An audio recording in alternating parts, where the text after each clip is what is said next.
Assalamualaikum warahmatullahi wabarakatuh. Yang terhormat dosen penguji uji kinerja PPG Bat3 Universitas Islam Negeri Jurasiwa Lampung. Saya Joni Ferianto, mahasiswa PPG Bat3 Universitas Islam Negeri Jurasiwa Lampung. Pada hari ini akan melaksanakan uji kinerja pembuatan video pembelajaran pada bab munakahat di kelas 11 Teknologi Laboratorium Medis. Assalamualaikum warahmatullahi wabarakatuh.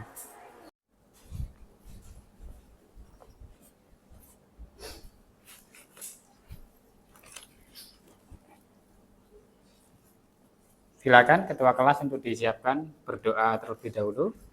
Doa mulai. A'udzu billahi minasy syaithanir rajim. Amin. Ya Rabbal alamin. Assalamualaikum warahmatullahi wabarakatuh. Waalaikumsalam warahmatullahi wabarakatuh. Ya. Bagaimana kabarnya 11 TLN? Alhamdulillah luar biasa, bersama Pak Joni membangun generasi hebat. Oke, terima kasih anak-anak. Hari ini sudah pada sarapan semua kalian? Sudah. Oke, Bapak absen terlebih dahulu ya. Adelia Rahmawati, Alia Mukbita, Aurelia.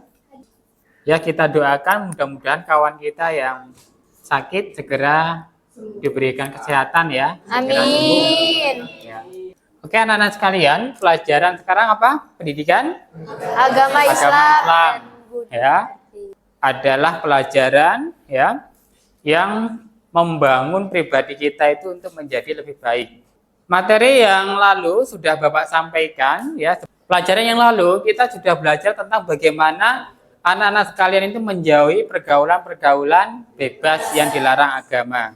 Termasuk mendekati zina, kholwat, ikhtilat itu tidak boleh dalam agama kita. Ya, kholwat itu artinya berduaan, yang bukan muhrim itu nggak boleh. Itu yang pertemuan yang lalu ya, nak ya, paham ya? Sekarang Paham. kita yaitu munakahat ya atau pernikahan ya. Jadi di bab pernikahan ini mempelajari bagaimana kalian nanti itu mengkhitbah, meminang ya, sampai dengan kalian membangun rumah tangga. Dan munakahat atau pernikahan ini adalah ibadah yang sepanjang masa ya. Tidak hanya selesai di dunia, ketika meninggal kemudian selesai itu tidak, tetapi sampai dengan akhirat. Jadi pernikahan itu berasal dari bahasa Arab al-jam'u yang artinya bertemu atau berkumpul. Jadi nikah itu artinya bertemu dua orang, laki-laki dan perempuan ya, dalam satu ikatan yang disebut dengan al-munakahat atau pernikahan. Ketika orang itu menikah sudah berkumpul, bertemu, maka nanti akan muncul kebahagiaan. Sedangkan menurut istilah, pernikahan adalah suatu ikatan lahir batin antara laki-laki dan perempuan untuk hidup bersama dalam satu bahtera rumah tangga melalui akad pernikahan. Jadi perintah menikah ya itu juga ada di dalam Al-Qur'an surat Ar-Rum ayat 21 ya. Bapak minta tolong anak-anak membacakan ya Ar-Rum ayat 21. Yuk Yumna dibaca ya. Bismillahirrahmanirrahim. Wa min ayatihi an khalaqa lakum min anfusikum azwajan litaskunu ilaiha wa ja'ala bainakum mawaddatan wa rahmah. Inna fi dzalika laayatin liqaumin yatafakkarun. Artinya, di antara tanda-tanda kebesarannya ialah bahwa Dia menciptakan pasangan-pasangan untukmu dari jenis dirimu sendiri agar kamu merasa tentram kepadanya. Dia menjadikan di antaramu rasa cinta dan kasih sayang. Sesungguhnya pada yang demikian itu benar-benar terdapat tanda-tanda kebesaran Allah bagi kaum yang berpikir. Masya Allah, Allahumma rahmna bil Quran. Ar-Rum ayat 21 tadi itu kaitannya dengan di antara tanda-tanda kebesaran Allah, Allah menciptakan manusia. Sekarang kita baca hukum pernikahan. Oke, ini hukum pernikahan. Ada yang ngantuk ya? Coba kalau ada yang ngantuk kita berdiri dulu yuk. Berdiri dulu. Kita ice breaking dulu. Kalau Bapak bilang gajah, kalian bilang ya. Semut. Ular harus konsep antara ya. Cacing, Panjang. gajah, Kecil. semut. Semut, gajah. Ya, silakan duduk kembali. Ya. Jadi nikahan ada apa itu artinya mubah? Apa? Apa mubah nak? Ya, nggak apa-apa. Menikah itu pada dasarnya itu artinya boleh, ya. Tetapi kemudian dibagi menjadi wajib, makruh, haram ini kondusi, ya. Jadi menikah itu juga harus sesuai dengan kondisi. Wajib. Menikah itu menjadi wajib apabila sudah mampu menikah secara fisik, rohani, ilmu, finansial. Itu sudah wajib. Ya, nggak boleh menunda-nunda. Ya, itu sudah wajib. Ya. Kalau syarat nikah, ya. Ini nggak usah perlu mencatat ya, anak-anak. Dari atas hingga bawah. Rukun dan syarat nikah. Adapun rukun dan syarat nikah sama calon suami. Syaratnya Islam atas kehendak sendiri, bukan mahram, tidak sedang haji atau umroh. Yang kedua, calon istri. Syaratnya Islam, tidak terpaksa, bukan mahram, tidak dalam masa iddah, tidak sedang haji atau umroh. Adanya wali nikah, syaratnya mukallaf, laki-laki merdeka, adil, tidak sedang haji. Rukunnya ini harus terpenuhi dan syaratnya pun juga harus terpenuhi. Kalau tidak ada salah satu, maka tidak sah. Misalkan anak-anak, misalkan mau menikah, seorang laki-laki mau menikah, tapi nggak ada calon istrinya, dan tidak sedang melaksanakan haji dan umroh, ya. Jadi kalau sedang haji dan umroh itu tidak diperbolehkan untuk menikah, ya. Kemudian wali, ya. Wali ini adalah orang tua kalian, yaitu bapak atau ayah atau abi, itu wali. Kalau misalkan, maaf Pak, misalkan bapak saya sudah meninggal, orang tuanya itu melakukan hubungan suami istri, itu tidak ada ikatan pernikahan. Nah, ketika sudah mengandung baru dinikahi. Jadi status anaknya yang nanti menikah itu, dia tidak akan mendapatkan wali dari seorang ayah, meskipun ini adalah ayah kandungnya, meskipun ibunya sudah dinikahi. Terus bagaimana nanti ininya, walinya? Walinya mengambil dari wali hakim dari KUA, ya. Kemudian ada dua saksi. Nah, dua saksi ini dari keluarga mempelai pria dan wanita. Kemudian yang ucapan ijab kabul. Ada yang tahu nggak? Ya. Kemudian dari mempelai pria ini atau jen mengucapkan saya terima nikahnya, ya, Rasika binti dengan perangkat alat sholat dibayar tunai. Nah, ketika sudah diucapkan seperti itu, ya, kita lanjutkan lagi.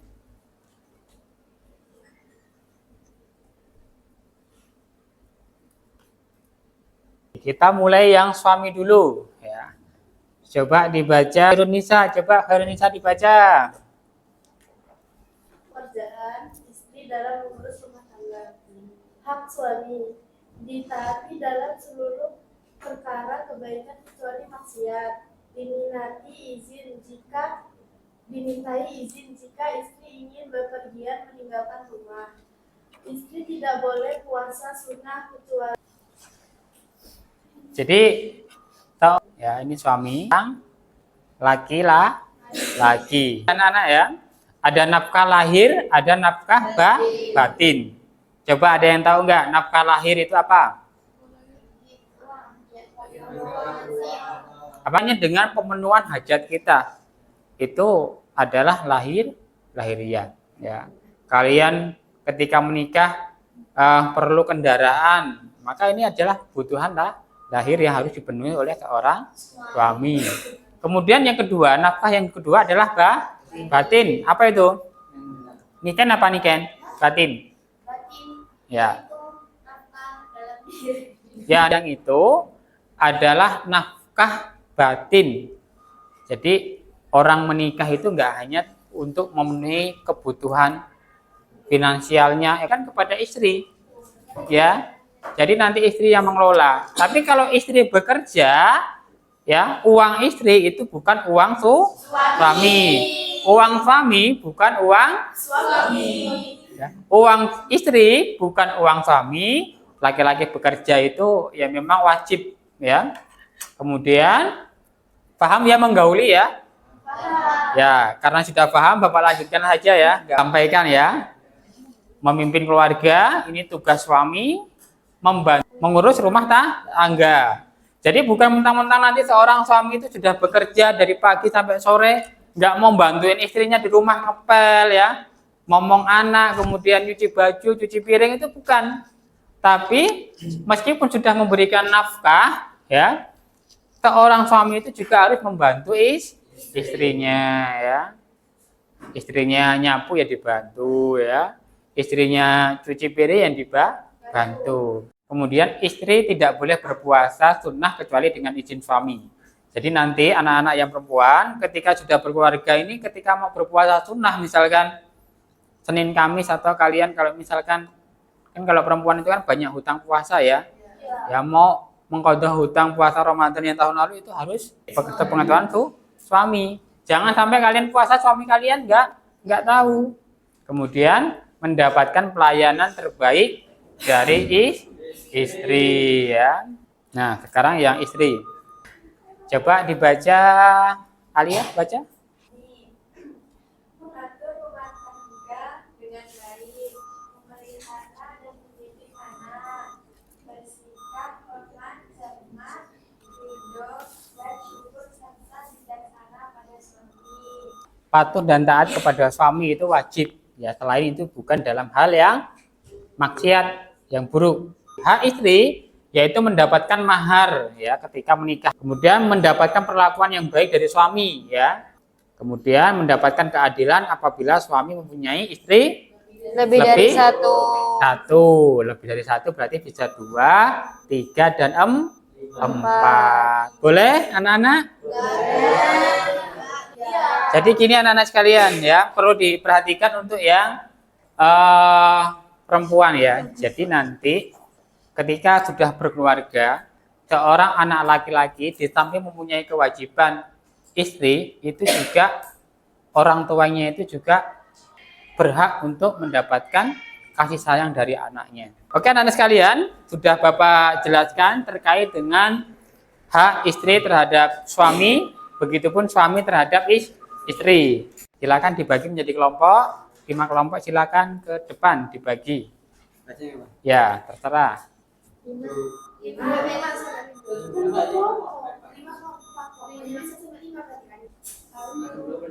Sudah? Sudah, silakan ditulis di papan tulis ya, Nak ya. Oke, terima kasih ya Pak Ketua Kelas, silakan duduk.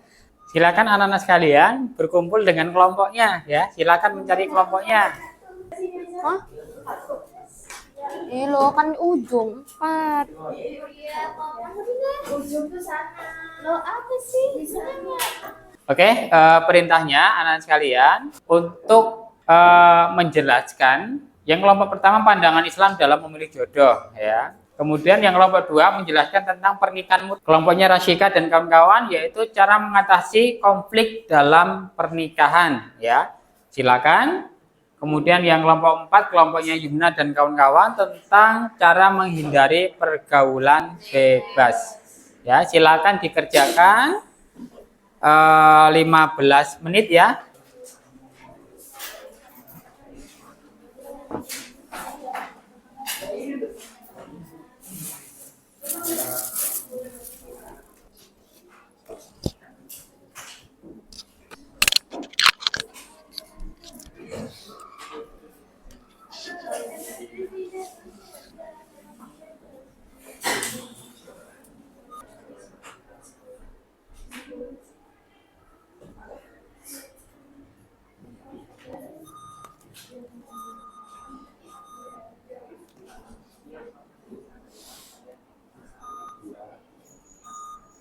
Apanya yang baik-baik? Pak, kalau misalnya kita ada masalah gitu, kan biasanya dua-duanya saling emosi tuh. Biasanya kan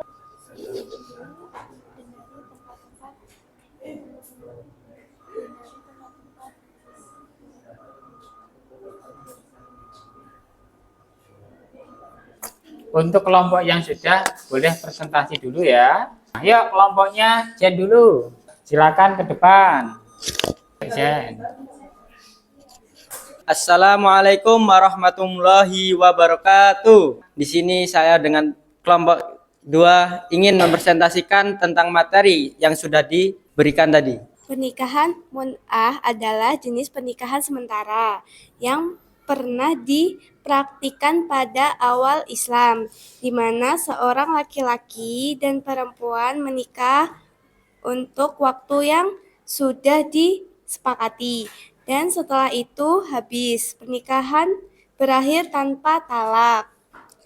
Dalam sejarah Sunniyah, pernikahan muta'ah tidak dibolehkan atau diharamkan karena dianggap tidak sesuai dengan tujuan pernikahan yang sebenarnya, yaitu membangun keluarga yang sakinah mawadah.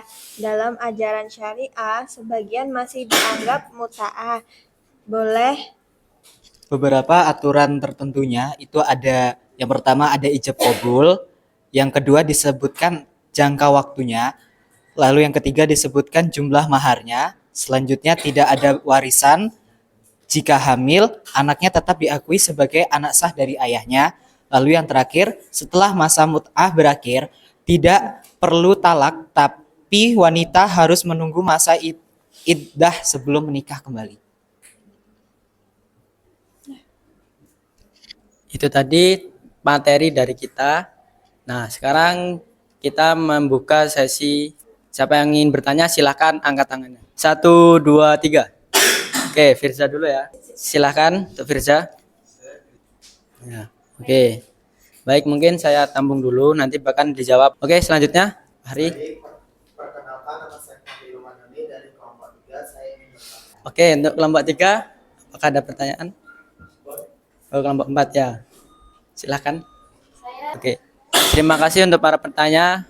Mungkin kita akan menjawabnya. Udah nggak apa-apa.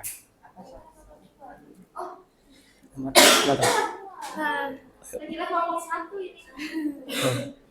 Bukan ya?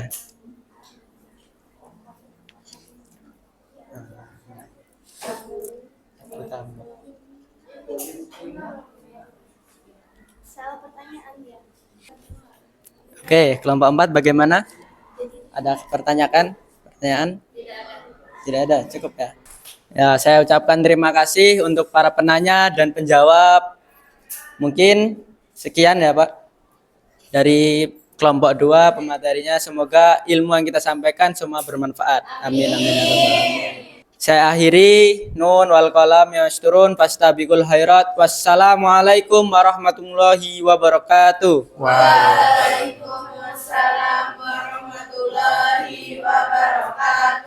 Kasih aplaus untuk kelompok 2.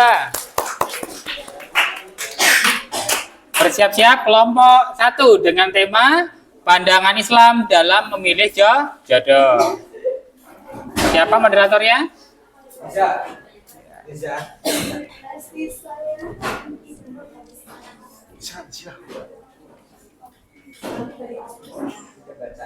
Ya, silakan dibuka memperkenalkan diri ya.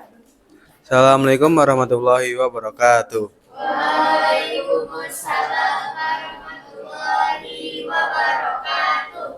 Kami dari kelompok 1 izin mempresentasikan tentang pandangan Islam dalam memilih jodoh. Saya Jadi Bagus nanti Wiryadiplo nyambung aja. sebagai moderator dan rekan saya.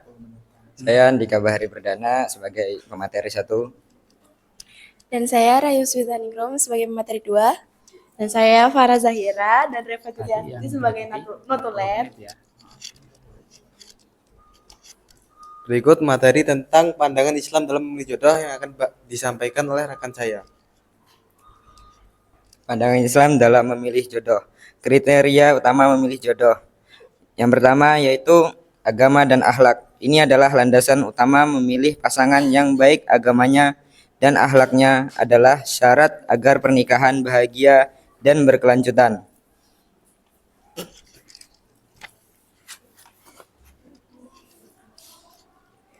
Yang kedua, harta. Memilih pasangan yang memiliki harta dan pekerjaan yang baik dapat membantu dalam kehidupan rumah tangga dan keturunan. Keturunan memiliki pasangan dari keluarga yang baik, terhormat, dan bersifat mulia dapat memberikan pengaruh pada kehidupan keluarganya.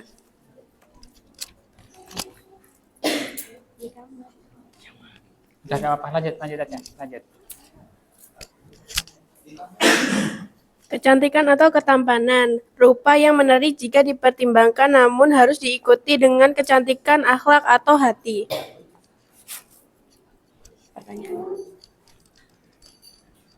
Baik, sekian materi tentang mencari jodoh tentang pandangan Islam. Apakah ada yang ditanyakan? Ya, silakan dari kelompok. Ini gimana dari tadi? Silakan dari kelompok 4 pertanyaannya. Saya perwakilan dari kelompok 4, izin bertanya. Apa pendapat kalian jika ada seseorang yang mendapatkan jodoh tidak sesuai dengan kriteria pandangan Islam? Dan bagaimana kalau di antara keduanya itu tidak sesuai dengan kriteria jodoh dalam pandangan Islam? Dari kelompok 2 ingin bertanya, bagaimana pandangan Islam itu memandang pernikahan yang berdasarkan hanya harta dan kecantikan? Ya, terima kasih ya. Oke, baik, pertanyaan akan kami tampung terlebih dahulu. Bagaimana Islam itu memandang pernikahan yang hanya berdasarkan harta dan kecantikan atau perambahan ya, fisik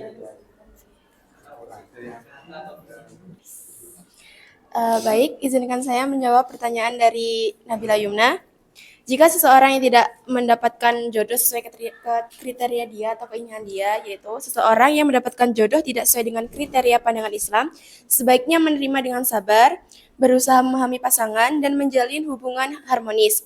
Fokus pada pembangunan komunikasi dan saling mendukung dapat membantu mengatasi perbedaan.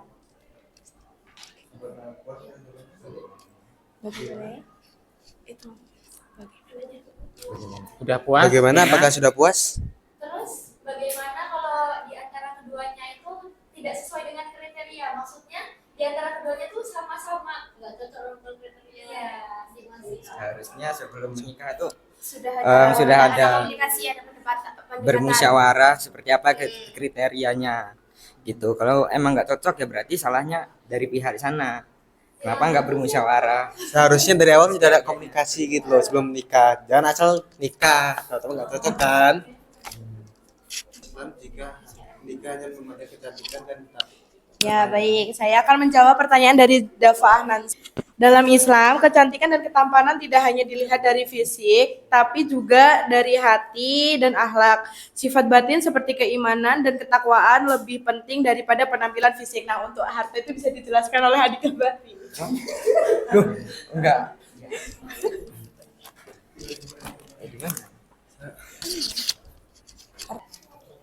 Baik, sekian dari kami kelompok 1. Jika ada salah kata kami mohon maaf. Kami akhiri. Nun wal qalami wa ma yasturun. Wassalamualaikum warahmatullahi wabarakatuh. Waalaikumsalam warahmatullahi wabarakatuh.